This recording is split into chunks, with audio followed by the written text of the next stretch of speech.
Boom. Okay. Hi, everybody. So we're going to take a minute to introduce ourselves. But first, thank you so much for coming to the Baltimore Community Mediation Center's info session about our Black Men and Boys initiative. We are very excited about it. And we'll, can't wait to talk to you about it and take any questions that you have and any ideas even that you have about things we could be doing to meet the goals that we have for Baltimore. So I am Erica Bridgeford. I'm Executive Director of the Community Mediation Center.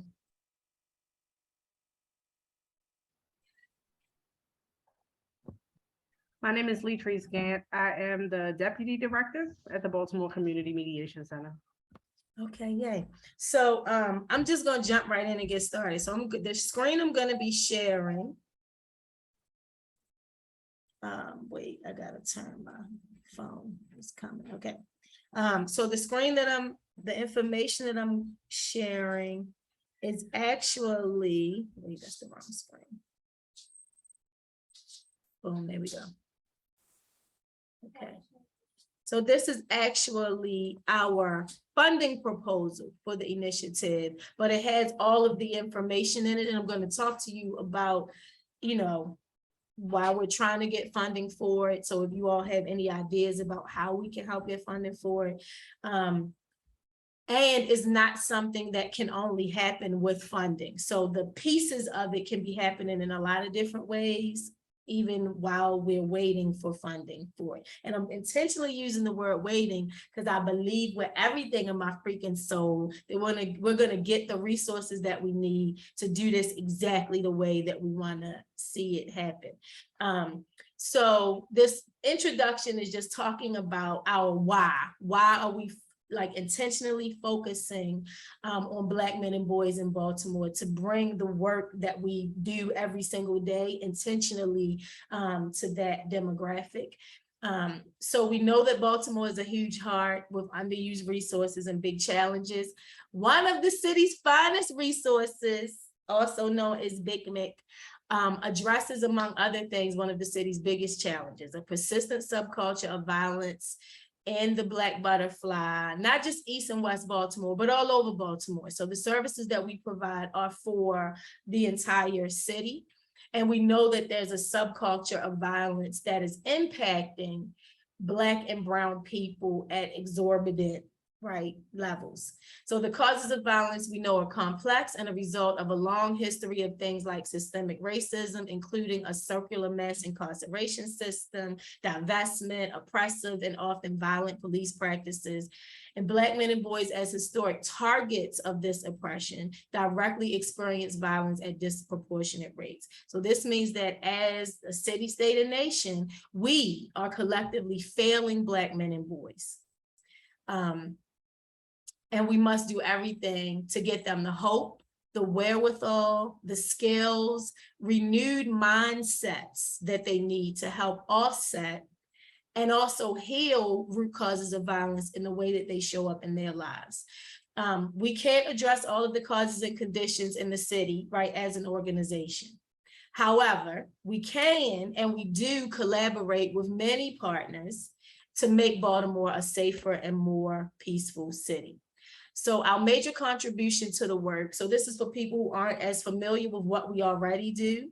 Our major contribution is our work to create a culture of peace in Baltimore in a variety of ways. So the work is important, but it's not by itself enough to counter toxic violence that has a grip on Baltimore.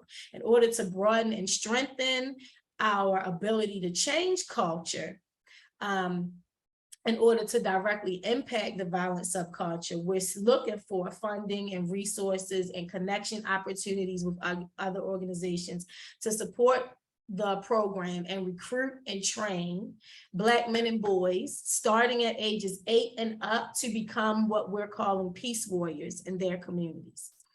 And so we'll describe the initiative below, but we want it to be a key component moving forward of ongoing work that we're doing as a part of what we're contributing to uplifting peace in Baltimore. So things that we already do.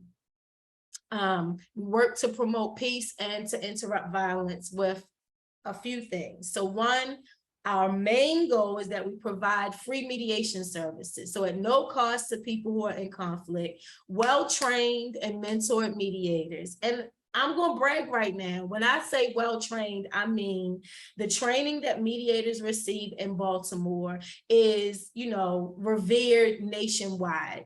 The model of mediation that the mediators in Baltimore are learning is called the inclusive model. And it is a model that amazes and has people in awe all over the country because it's grounded in non-judgment and actually doing non-judgment and creating a space where people feel heard and understood in the midst of cussing each other out, yelling, screaming, saying all the ugly things. That mediators are holding space for people to authentically have their conflict, be heard and understood, and move through the process to come to resolution if that's what they want to do, clear up misunderstandings, figure out what justice looks like together, right? Make plans about difficult things that have been happening in their lives, right? However they want to use it. And so mediators get that training for free, right? They don't pay any money for it. And the way that we're able to keep mediation services free to participants is that the people who've gotten this amazing professional training for free are paying for it by volunteering their time at the mediation center throughout, doing outreach and mediating and, doing the work of the movement. So mediation prevents many conflicts from escalating into violence. That's one of the reasons that I have stayed in this work so long. I became a mediator in 2001. And when I first got trained to be a mediator, I actually didn't believe that it would work in the kind of conflicts that I saw growing up in my neighborhood in West Baltimore.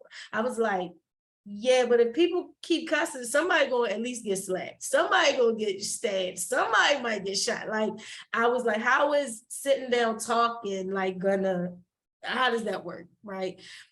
But because of the power of this model being based in mediators working really hard not to ever make participants feel judged, not to ever make participants feel like, the mediators deciding who's right or who's wrong, and only holding a space where participants feel heard and understood by the mediators. That's a huge part of what makes it so powerful. And so we get referrals from a multitude of resources, including city and state agencies, to local, community grassroots groups, to individuals who just walk in and go, my neighbor is getting on my nerve, my husband gonna make me slap them, if my kids don't stop acting stupid, it's gonna be bad, so people can, call us and refer their own stuff to mediation.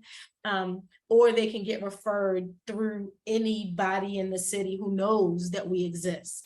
So we are hoping to increase our program, to increase mediation outreach and the understanding of what mediation actually is in the streets of Baltimore, right? Among Black men and boys all over Baltimore. We want them to be able to say, hey, you should try mediation for that, and to know when is the time to say that, and to be able to talk enough for themselves about what mediation is, that they can help their peers understand why it's a really viable option to use and the myriad of options that they have and how they might address their conflict. So in a mediation, this goes into explaining some of what I already got excited and started explaining. So two mediators help people in conflict listen and hear one another. So unlike a trial in court, people have an opportunity to explore the dynamics of their relationship and what caused them to get to where they are right now,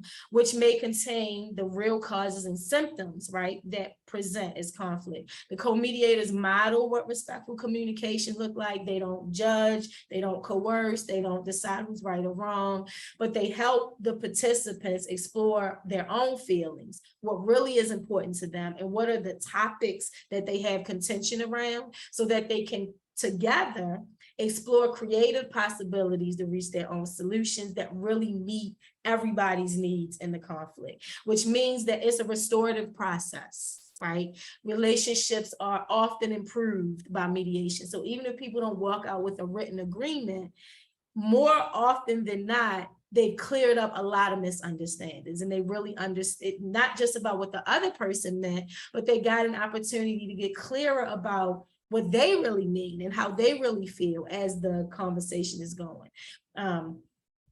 And each session is 2 hours, and people can have as many of those 2-hour sessions still for free as they need. We also have an extensive reentry mediation program, meaning that we're mediating in prison release programs. So this program helps people who are incarcerated develop reentry plans with their families or loved ones or whoever in their life to maximize their chances of not reoffending. So just like in the regular mediation program, people who are incarcerated can have as many mediation sessions as they need. And the research shows, because we know that people love the data. Research shows that this program significantly reduces recidivism. And the more sessions that people have, the higher the percentage of the likelihood that they're not going to re-engage with the criminal justice system. So what happens is when people have about, in general, before the pandemic anyway, when they have about a year or two left before they're about to come home, people are coming into prisons giving presentations about what resources are available, right? And so the Community Mediation Center is one of those groups. So we go in, we do a conflict management training, and during that training, we have intake people taking people out one by one to have private conversations, think about going home. What are the challenges that you can, think about? What are relationships you might need to build? What conversations might you need to have to resolve conflicts before you come home, or make plans before you come home, right? Think about who you would want to talk to. And so from there, the person who's incarcerated says, oh, I think I need to talk to this person. I might need to resolve something with that person. I don't know if my baby mother want to talk to me, but I do want to reconnect with my kids, and she's had the kids since I've been locked up, so I probably should talk to her, right? So they get to decide who they want to talk to, and then we contact those people, and if those people also say yes, then mediators come inside the prison to do the mediation. And what's one piece that's amazing about this partnership is that you may know that when you visit somebody in prison, those conversations are always monitored. There's always a correctional officer somewhere listening and paying attention to what's going on. But because mediation by law has to be a confidential conversation, even when we mediate within the prison walls, it's still a confidential conversation. So unlike calling people from prison and people overhearing your conversation, and you can't really talk about what you really want to talk about because you don't know who's listening even in on the line and all of that kind of stuff, this is a space for people while they're still in prison to think about, what do I really want to talk about? What do I really need to pour out of me? What do I really need to be understood around, and vice versa, so that they can make those plans. So we also know that reentry research shows that wherever somebody is 48 hours after they're released from prison kind of dictates where they're going to be 3 to 6 months later. So it's the difference between somebody coming out of prison and love is shown to them by, throwing a coming home party and everybody showing up with all these different resources about things and programs and jobs and, whatever they need. Or somebody coming home and love is shown at that same party by people giving them drugs that they could flip to make money because they're going to need money, right? And so what happens in that first 48 hours really is crucial. And the stronger relationships people have, the better chances that they have of not engaging with the system again. Another thing that we do is we help to build bridges between the residents of Baltimore and the police department. So one of the things we do is facilitate youth police dialogues, where we bring small groups of young people and police officers together for a full day to have hard conversations and to ask each other questions and to say how they really feel about each other, and to, clear up misunderstandings and see each other's humanity. And so those conversations aren't directing the conversation anyway. It really is a space for that group of people to have the conversation they want to have, and come to whatever new understandings that they want to come to. And so it is a way to humanize one group to the other. And it's not like an after school special where it's like trying to teach kids to like police. That's not what's happening at all. It is a space for everybody to be honest and authentic about the experiences they've had with the other group. And so it's impactful because over 85% of both youth and police who participated in it have said that it built mutual respect between them. Another thing we do is we, as you maybe can tell, you may have seen Latrice and I, in other spaces wearing, other t-shirts. So we got a close relationship with Baltimore Ceasefire 365 because, I'm a co-founder of the movement. Latrice is an organizer and auntie in the movement. And so although the ceasefire movement is independent, it's a movement independent of the Mediation Center. The Mediation Center, even before Latrice and I were on staff, just worked closely with the movement, running this, what we call the Ceasefire Schools program. So within the ceasefire movement, schools can sign on, schools and other kinds of organizations. So fraternities, sororities, churches, hospitals, right? Any kind, neighborhood associations, any kind of group, a neighborhood block, we don't care, can decide they want to become a Peace Challenge community.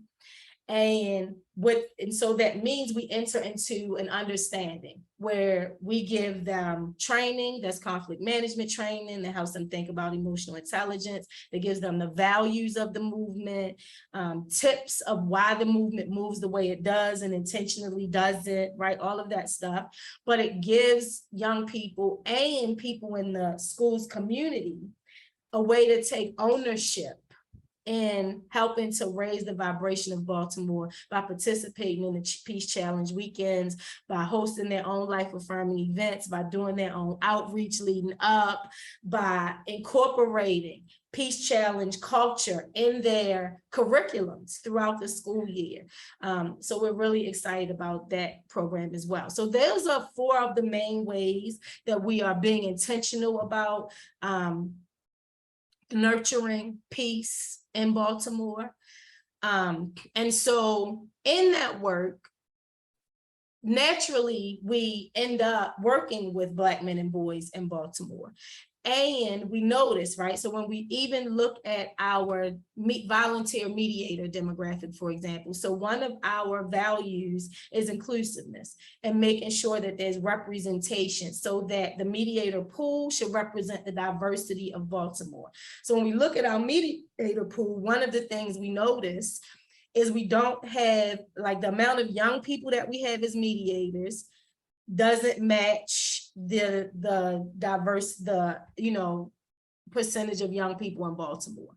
The amount of Black men that we have does not match. So what that means is that when people show up to mediation and they're having a conflict, so this talks about how the research shows that when participants are at the mediation table, so even though we have 2 mediators, the participants need to see, because of how we're all socialized, they need to see one of the mediators that matches one of their main identity markers for themselves. And when that happens, they are more comfortable and reach agreements more often because they have this feeling that one of their mediators was like them. Right. So in order to effectively mediate beefs and conflicts in Baltimore City between Black men and boys, we need to be recruiting and training a cadre of Black men and boys. So that when Black men and boys in Baltimore have conflict and they go to mediation, they look at the mediators, and those mediators are also Black men and boys. Right. So we don't want it to only be that they're becoming mediators. Right. We want to train Black men and boys in conflict resolution skills and emotional intelligence and outreach to be able to, do their own outreach events to tell people, did you know it's a mediation center over there where they gotta be confidential. They're not even going to say what y'all talked about. And that's important because we know that there are conflicts that happen where there's not a place where people can go talk about it, where somebody don't gotta report something to the police or to a social worker or to a, right? And so we know that because there's not a safe space for those conversations to be had, those conversations are more likely to end up in violence, right? Because people didn't have an opportunity to look each other face to face and unpack all of the muck and mire of whatever was going on. And so we want Black men and boys to also, even if they don't become mediators, just to be advocates for people, their peers, using mediation as a safe space to resolve things and come up with plans and agreements that really work for them. So we want there to be a network, around Baltimore of Black men and boys who are getting these skills. And so it also means that if they're getting conflict management skills, it means that when they are in their everyday lives, people saying things to them they feel disrespected by, or, them just being mischaracterized and mistreated in the ways that Black men and boys are in our society, and just all kinds of things, right? That they will have the confidence that they can handle things differently. They can speak for their own needs. They can resolve their own conflicts and not be worried about the consequences of how they handle their conflict, right?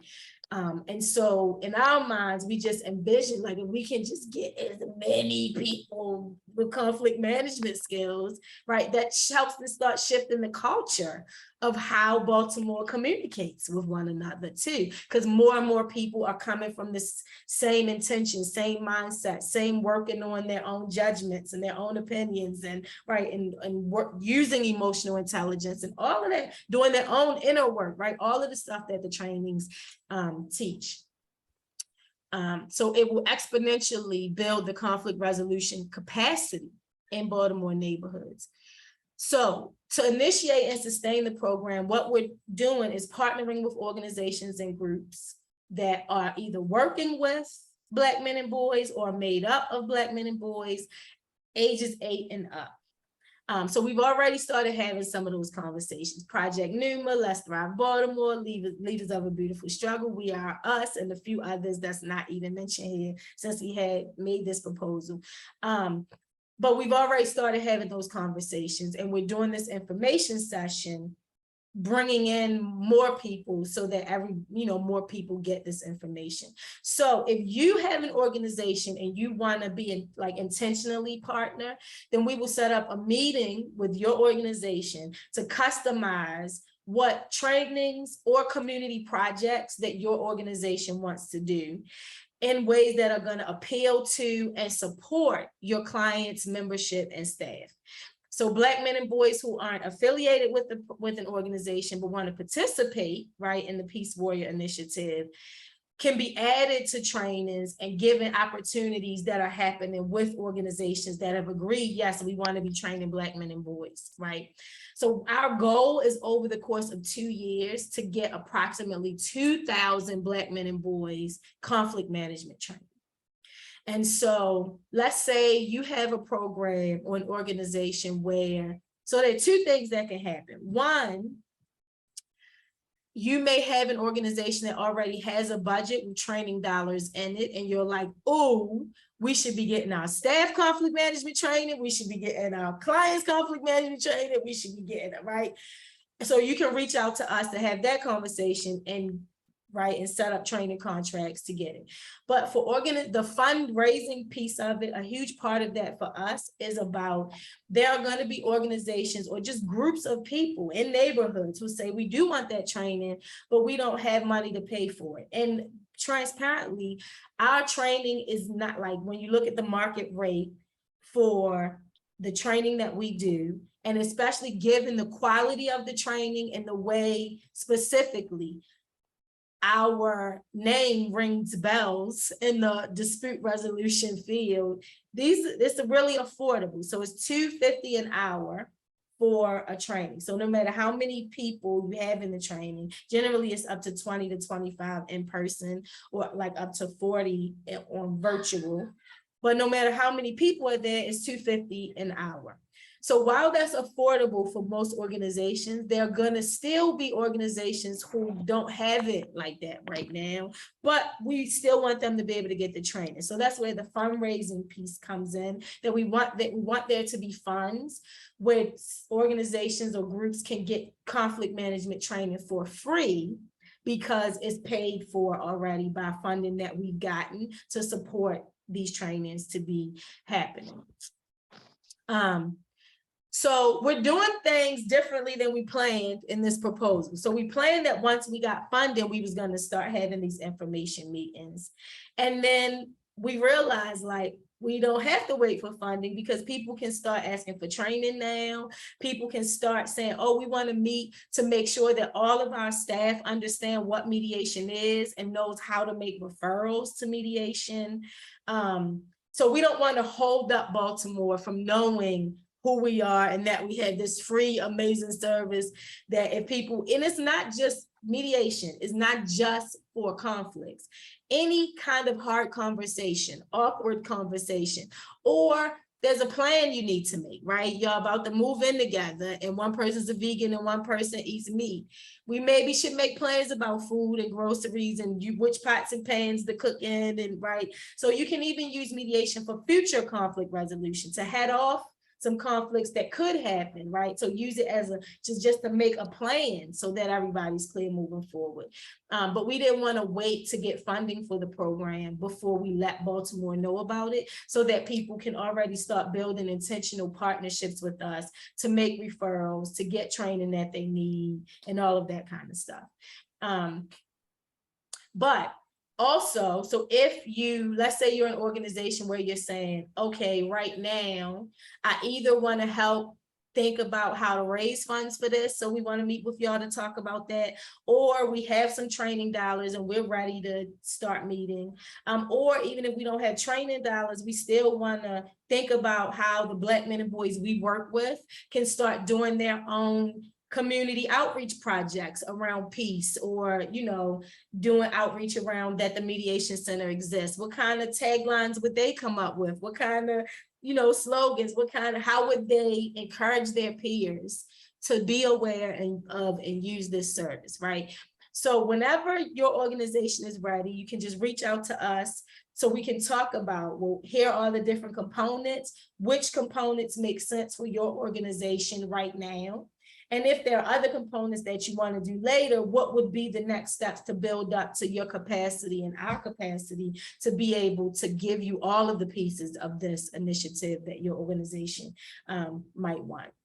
Peace Warriors is a working title. So our goal is that when we have a nice, you know, amount of organizations that we're working with, that we ask the Black men and boys, what do they think it should be called, right? And so we'll come up with some kind of maybe contest, or, you know, something where people can give their ideas about, you know, Peace Warriors don't really, it's not fly enough. It doesn't grab the attention of Black men and boys enough the way naming it this would, right? So that'll be a piece that we'll be working on as we move forward.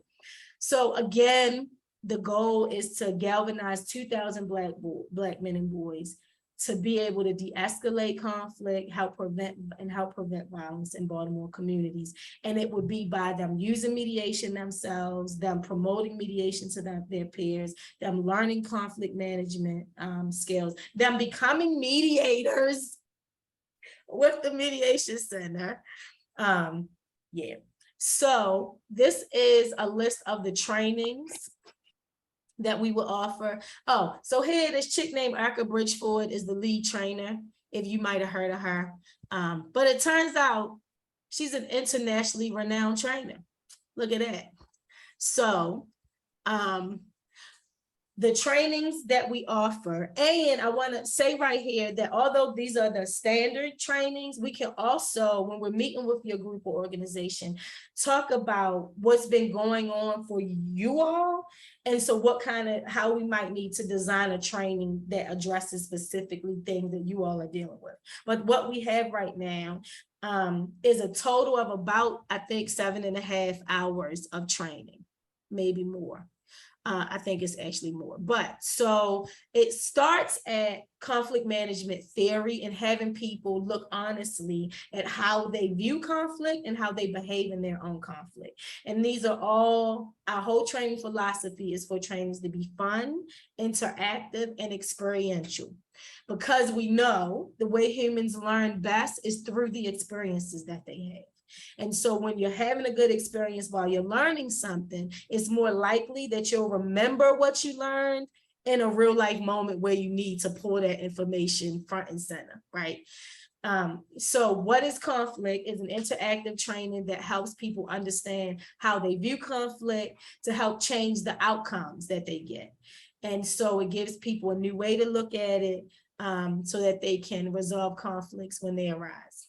What do I do is it teaches the 5 approaches to conflict so that people can engage in this experience and then see personally what their personal conflict styles and approaches are, but also to understand why other people do things totally differently in the exact same situation, so that they learn how not to judge people so much around the things that if they're doing something differently, but also that self-awareness piece gets raised as well.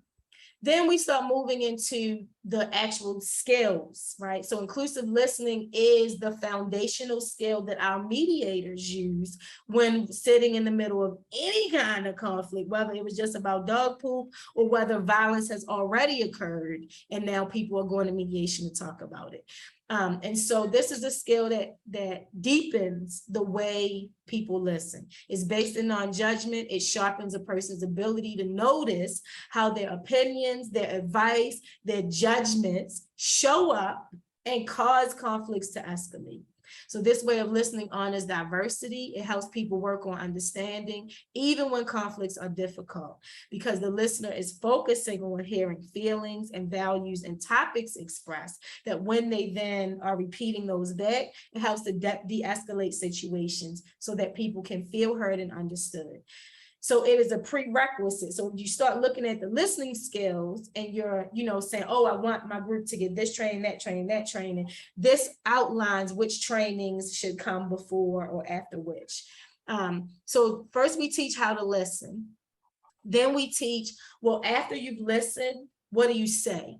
Right? How do you let people know that you are listening and that so that they feel heard?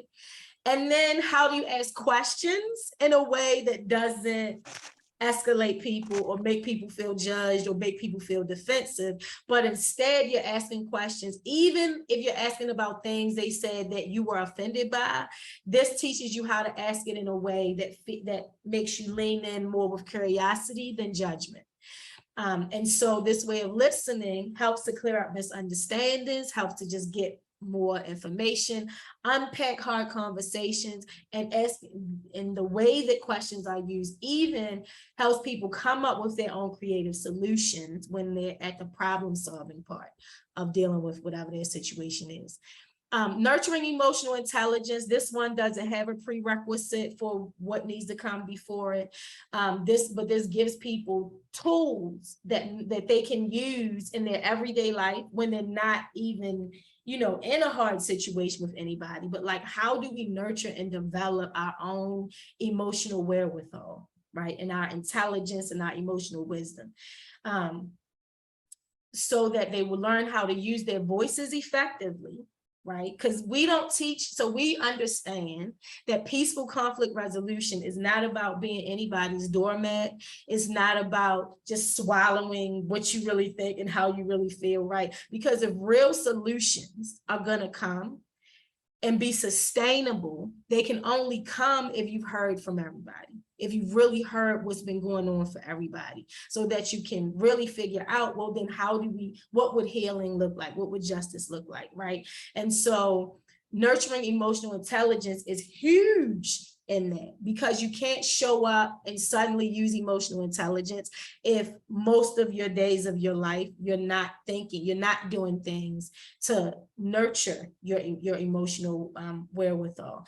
So it helps people use their voices and be mindful and present during hard conversations.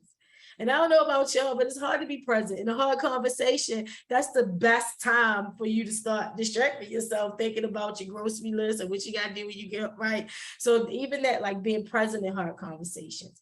Oh, I lied. It is recommended that you take inclusive listening before emotional intelligence, because inclusive listening teaches how to hear for feelings, and it starts to teach how you can use feelings to speak for what's really going on for you as well. So then speaking to be heard is also one that is best after you've already taken inclusive listening and the reflecting, and you've learned about emotional intelligence.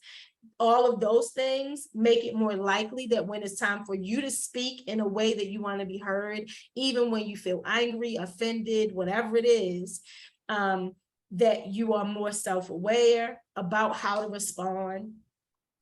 And it teaches you strategies for responding in ways that avoid making other people feel attacked, right? Because we understand that even if I'm speaking truth and validity, if the way I'm saying it makes somebody feels attacked, they can't hear the truth and validity from what I'm saying, because they're spending too much time defending themselves against what feels like an attack to them.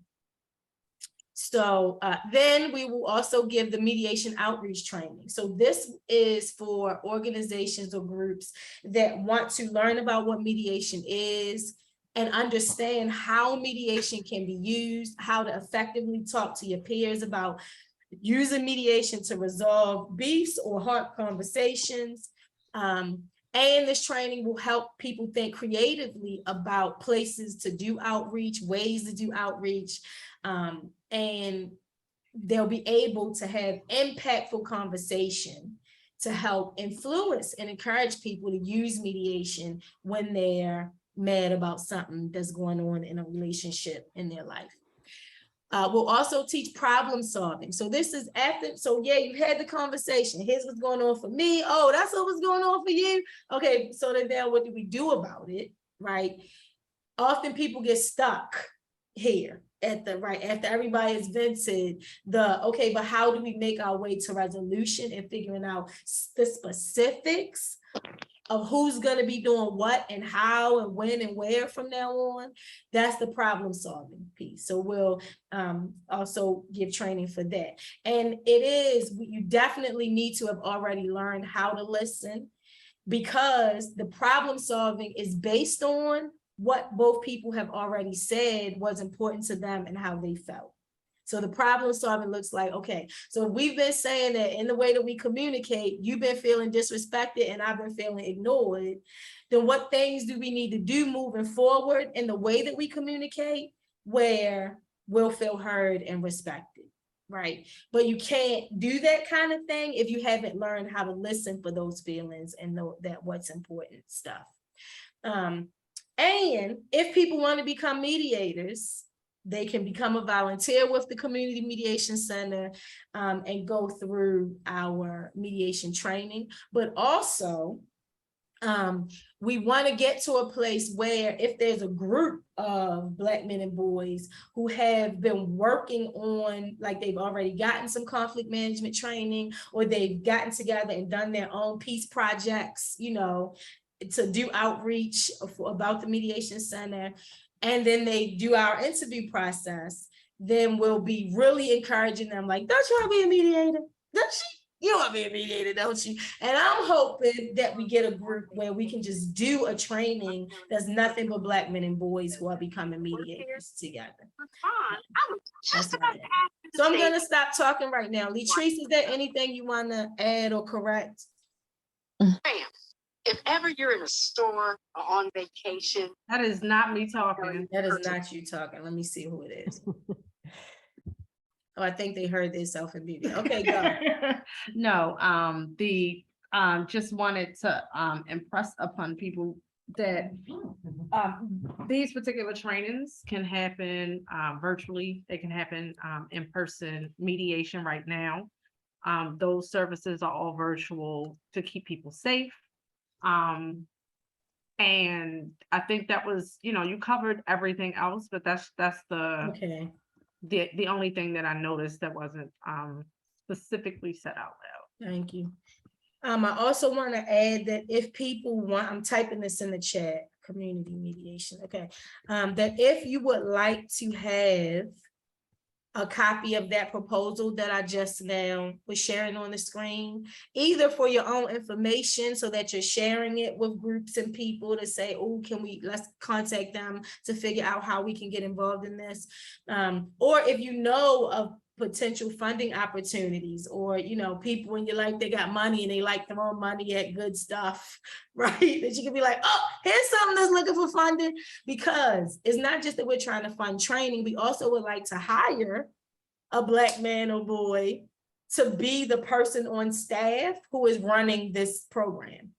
Right, because although we're piloting it as an initiative, we want it to be like a new thing that we do intentionally, all the time. And so we have a staff person who their time is just dedicated to recruiting Black men and boys to the work and getting conflict management skills to Black men and boys, that exponentially makes it easier for us to continue to work beyond 2 years.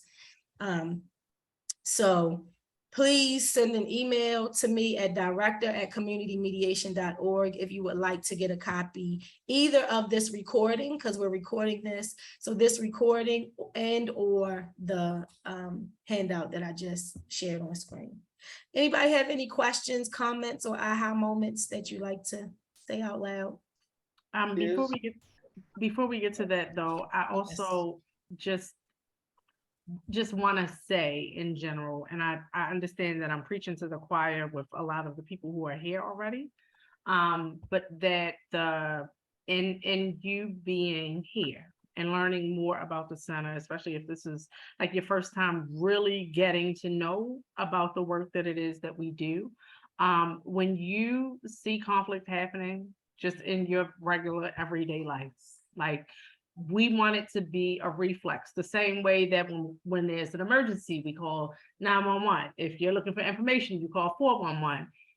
We want people to think about us when they think about conflict. So if a conflict is happening, we want it to be a reflex in the Baltimore culture that people say, oh, you probably need to go to mediation. Right. And to build that into the way that we deal with conflict, because we all know and understand Baltimore is a beautiful place with beautiful people. There is more peace that happens in Baltimore than violence that happens in Baltimore. Yes. And the idea that Baltimore we don't have a love problem, we have a conflict management problem. That's right. If people learn to manage their conflict differently, we wouldn't have the level of violence that we have. And so this is a win-win for everybody. And so because you're hearing this information, when you are in conflict, when you see conflict, just there's mediation center for that. And just go ahead and let people know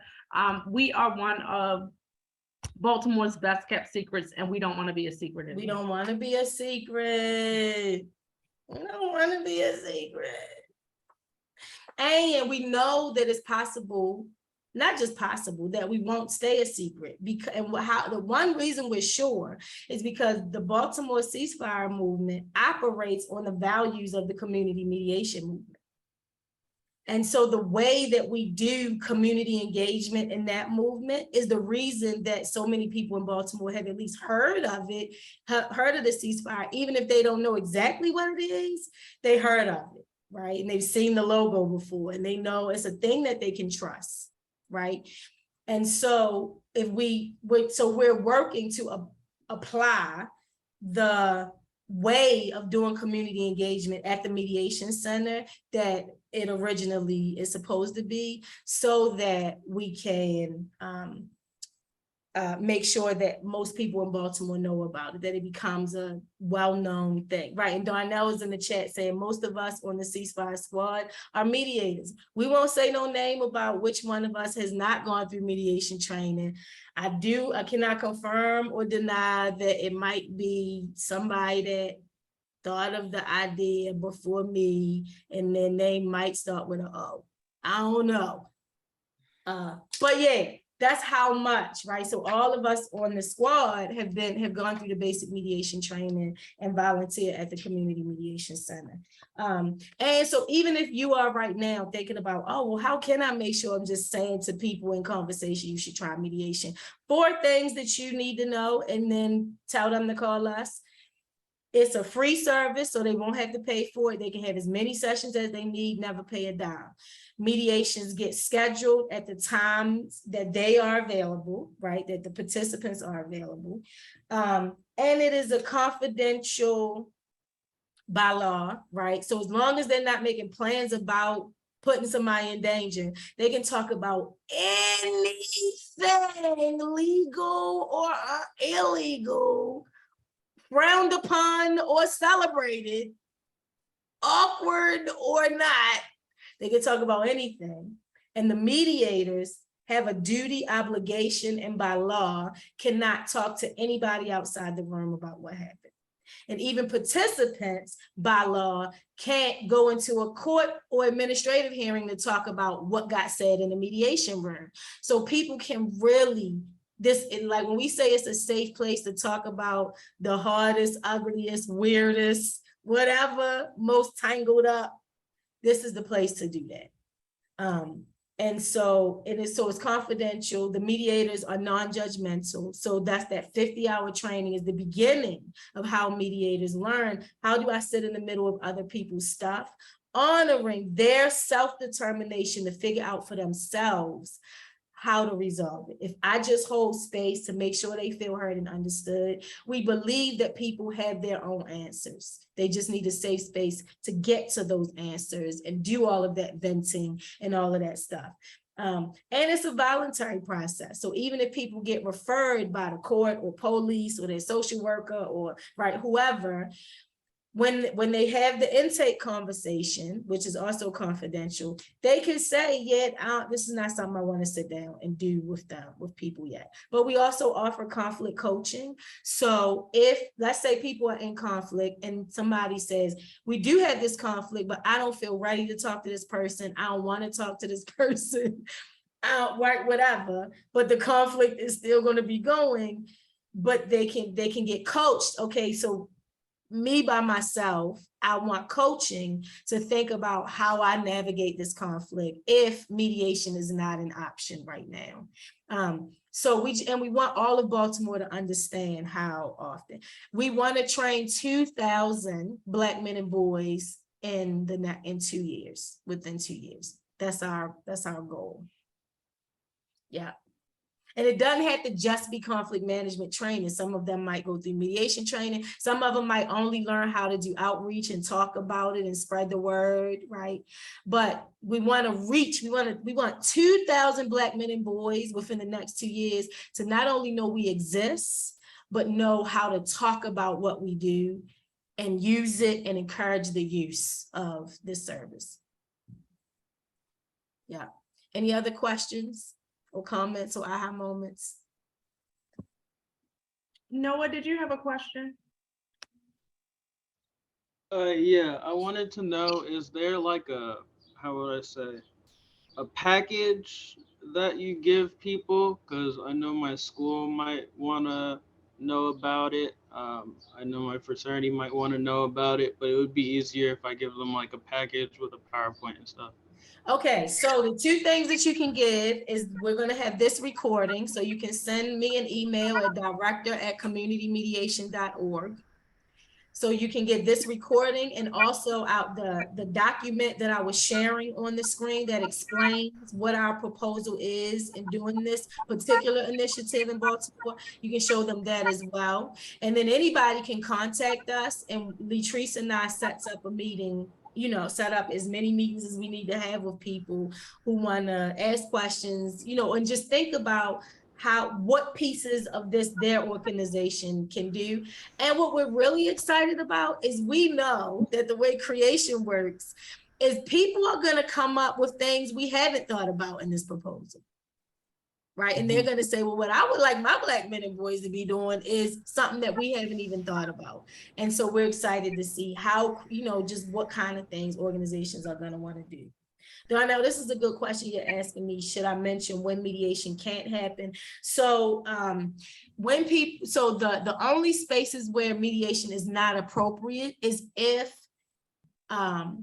somebody does not feel safe to speak for their own needs, right? So if somebody is worried that there's going to be some kind of retaliation, whether physical or otherwise, right? But they're going to, and that retaliation makes them go, you know what? Never mind, I'm not really going to say what I think or feel. The mediation is not appropriate because we don't want to have people in a space where they're worried that if they say how they really feel, something bad is going to happen to them later, right?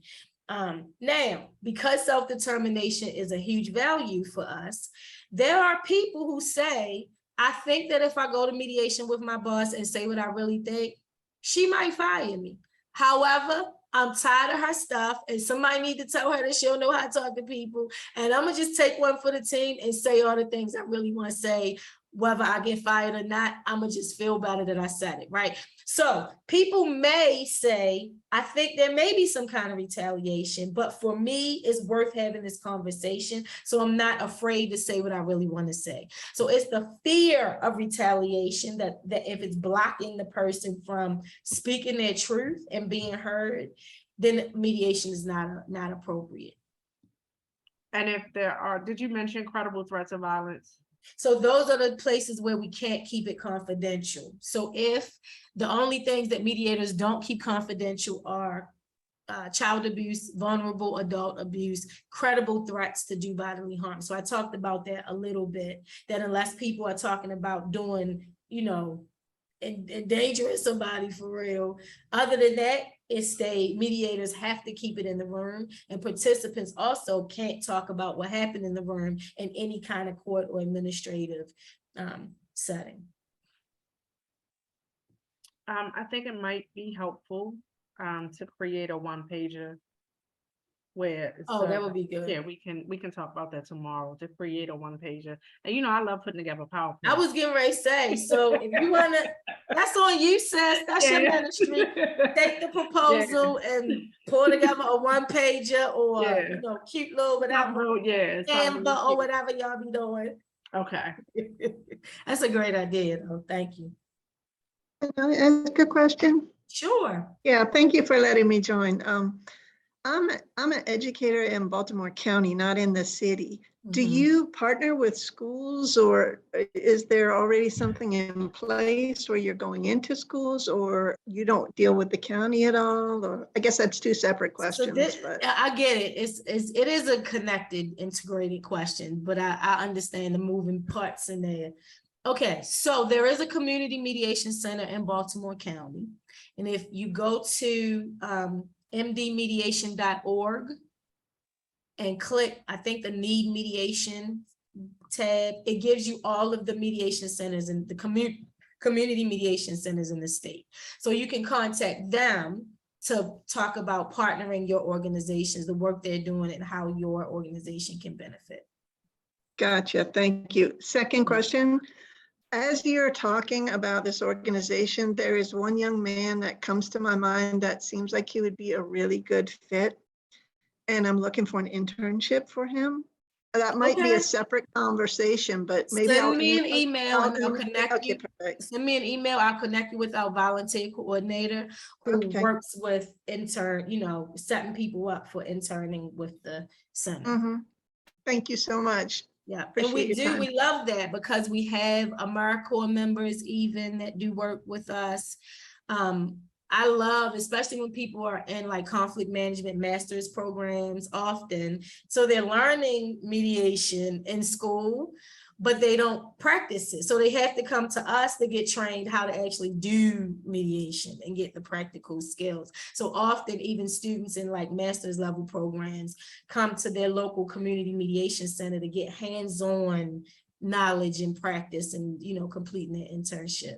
So yeah, I would be happy to do that. Thank you. He's a high school, I'm a high school teacher, but Yay, yay. So that, right, so your son, the answer is here, black boy?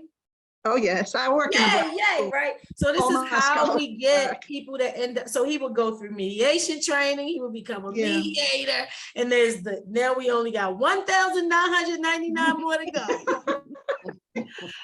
Karen, I just put the link to the mediation center list in the chat, mdmediation.org/need-mediation, for those who are listening. And that has all of the lists of all of the centers across the state of Maryland. Thank you. Any other, we got 2 minutes. Any other questions, comments, or aha moments that people have? So I did have a question about far as like I work with fathers groups. So Oh, yes. and we're doing a lot of pushing on fathers and sons and stuff like that. So we can talk offline about that. Yes. Okay, so parenting plan mediation is the thing I want to say out loud, hearing you say that as well, right? So yes, we can do conflict management and whatever kinds of trainings with fathers or just with the sons, or even with fathers and sons together. That can be really fun for them to be getting conflict management training together, especially because of how fun and interactive the trainings are. And we know how the system intentionally targets Black families and to intentionally create war between Black moms and dads, right? Who aren't still cohabitating or partnered. And so we had parenting plan mediation. And so this is, again, free service for co-parents who are having any kind of challenges around how to parent their children, where the children spend time, around who, their religious upbringing, like everything you can possibly think of around raising your children. We offer free mediation services. So we absolutely want all of the fatherhood groups to know that, oh, you got baby mama drama, there's a mediation for that. All right, well, question. So how long is the training like for somebody that's like a head of an organization or someone that's working in the community school role capacity? How long are the trainings, number one? And you said it's virtual or they're held at I'm talking about like the initial training that you was talking about. I'm not talking about conflict management training. I'm not talking about the Black mediation. man training. I'm Okay. talking about yeah. So is that there are different trainings that we offer. So what we're doing right now is taking the trainings that we already do and packaging it and intentionally focusing on getting what we normally do to 2,000 Black men and boys. right? So there's not like a different new training, I guess, but No. So the mediation training is always a 50-hour training. 50 hours total. If you want to become a mediator, if you And want how to long okay, and then conflict management training. So I'll put this, I'll share this screen because it depends on which training you want your organization to get. That determines how long the training is, right? So these are the different trainings. And you can do several of these topics in one day or over a course of days, right? So they range from an hour to 3 hours, the different trainings. And so it's not based on your previous experience, because one thing I can guarantee you is no matter what work you've been doing, if you're a psychologist, a social worker, a police officer, addiction recovery counselor, like no matter what work you've been doing, I guarantee you have not learned this. No, my question was, I was just asking that question because 50 hours and you said plus the apprenticeship. So that means a person that's going through a training, through the mediation training, they can only do the apprenticeship hours through the community mediation, or would they be able to do, if they're doing that type of work or creating that type of atmosphere concerning the Black Men and Boys Initiative at their particular school or location or community? So the let me start at, so the initiative itself is so that Black men and boys in Baltimore become mediators at the Community Mediation Center, which means if they say, oh, I want to get trained as a mediator, what that means is they're signing on to be a volunteer at the Community Mediation Center. So they become a part of a community of mediators who are now mediating conflicts all over Baltimore. Right. So your organization might say, well, we have some people who want to become mediators. We also want to make sure that we're referring mediations to the mediation center. But what we would not be doing is saying, oh, because you've got trained to be a mediator, you can now do mediation at this other organization. Because what's happening intentionally is quality assurance of mediation sessions. Right. No, I understand that piece. I'm glad you said that. No, I guess let me make sure I reference my question correctly. Okay. Because I understand, definitely understand what you're saying. I'm saying that for someone such as myself, right? Yes. Like the 50 hour, I'm gonna use myself as an example, the 50 hours training or whatever to do that. You would be doing your apprenticeship at the mediation center. So you would get in contact with Sam, our volunteer coordinator. She would explain to you the process of what being a volunteer here means. And you would be working that process. You will go through the mediation training. The apprenticeship is you observe 2 whole mediation cases, and then you co-mediate 2 mediation cases with a more experienced mediator. And that's the apprenticeship part after you've had classroom training. Okay, now is it a certain amount of hours of apprenticeship or volunteerism that you have to do? So yes, so Sam can talk to you about, that's a really good question. I should have came prepared to answer like when you, so what I can say is, because the work is volunteer by nature, what we experience right over history is people get the wonderful training and then we never hear from them again. They don't actually volunteer. They don't really mediate cases, right? But they got on their resume now that they got their mediator, their trained mediator by this organization who has credibility. So they got a lot out of it. We don't, in Baltimore, doesn't get a lot out of it, right? So what we've done now is when people say they want to become a mediator, we're not recruiting mediators, we're recruiting volunteers to the work. We're recruiting people who are about uplifting peace in Baltimore. And so first what you do is you go through it, there's an orientation that you go through. Yes. Can I have the brochure while you're talking? Yes, to share it on screen. Yeah. So you have co-host capabilities. Let me see. So just to piggyback off your point. So what I'm saying is, so if I were to go through the training, right?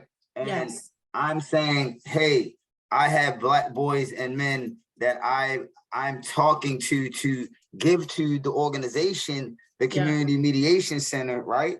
To train them under this initiative, correct? Yes. Can you stop sharing your screen, Erica? I'm sorry. Oh, stop. Well, I'm doing this and then I'll stop sharing. So would that outreach be considered? Would that outreach be considered volunteering if you're out here recruiting people to go? Oh, yes. Program? Oh, absolutely. So that's all I wanted to know. That's all I wanted to know. Yes, absolutely. You answered my question. That's all I wanted to know. Absolutely. All right, that's cool. And we would count. So if you said, let's say even if you didn't become a mediator, right? But you're saying, as a Black man, I got Black men and boys that I'm working with, and we're going to be recruiting people to the work. I'm going to make sure they know about it. Right. Yes, we're counting you as this is how many hours of time this Black man, right? So you count, now we down to 1,998. All right, that's cool. That's perfect. Because I just know that how my schedule is, like, I you know what I mean? Like, I just know that I'm good at that type of stuff. You know what I mean? Like, that's you know, good. I know my strength, so I don't want to commit to something like, yeah, well, Brother Nance is going to be a volunteer that's going to be mediating.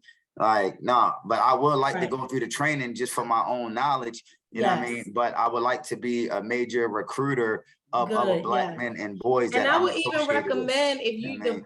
the groups that you're working with, the people that like know you, trust you and all of that stuff. And like, if they're going through conflict management trainings, you can go through a training with a group of them, right? Because that's even better.